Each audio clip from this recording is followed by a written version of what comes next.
We've gathered our supplies for IV taping.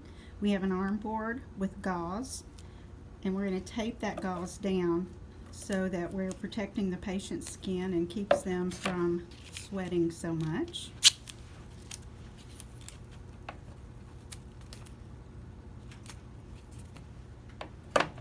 When we're starting our IVs, we need to remember to try and start from the hand and work our way up. If you go to the antecubital space and we have a patient who could be a candidate for a midline or a pick, we are destroying those spots and their option of potentially getting a more permanent line without a surgical procedure. So our IV's been started.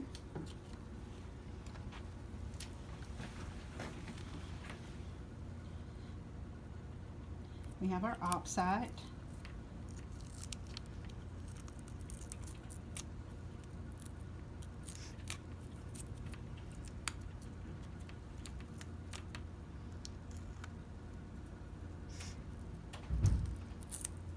I don't want to stick.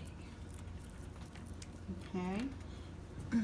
Now we're going to anchor the end of our catheter with what we're calling a U taping. So underneath the hub, and instead of the old chevron crisscross that we used to do, the U-shaped anchor, let's see if we can see that, allows us, if we needed to break this IV down, to do so without dislodging the actual catheter. Keeps us from having to stick again. And tape, tape, tape, because we know we don't routinely restart pediatric IVs.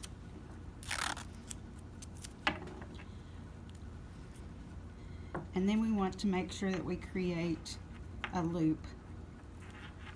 That way if the IV gets pulled, if we're doing a transport, there's at least one thing that will come off before we get to the hub. We had a request from several of our doctors who felt like our IVs were flapping in the wind and that they weren't being secure. And so we just want to standardize the process and make sure that we're all trying to secure them the same way. So anytime you have an IV that's going to possibly be impacted by the flexion of a joint, we want to make sure that we try to board these kids.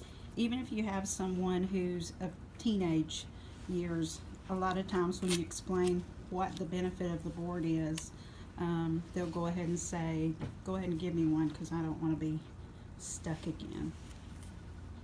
Make sure we protect the skin with gauze.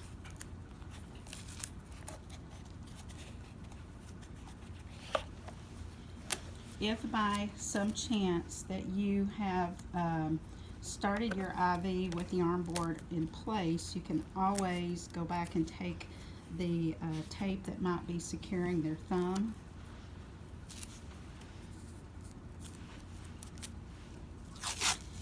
And we have had a couple of instances where we've used, had someone use mastisol to secure an op site. We need to be aware of that. We had a little girl who literally took the top layer of skin off when we went to remove the IV because we didn't know it had mastisol. So if you are going to be doing mastisol, we want to take a marker and just put an M on your site so that we all are aware that that needs to be removed with detach-all.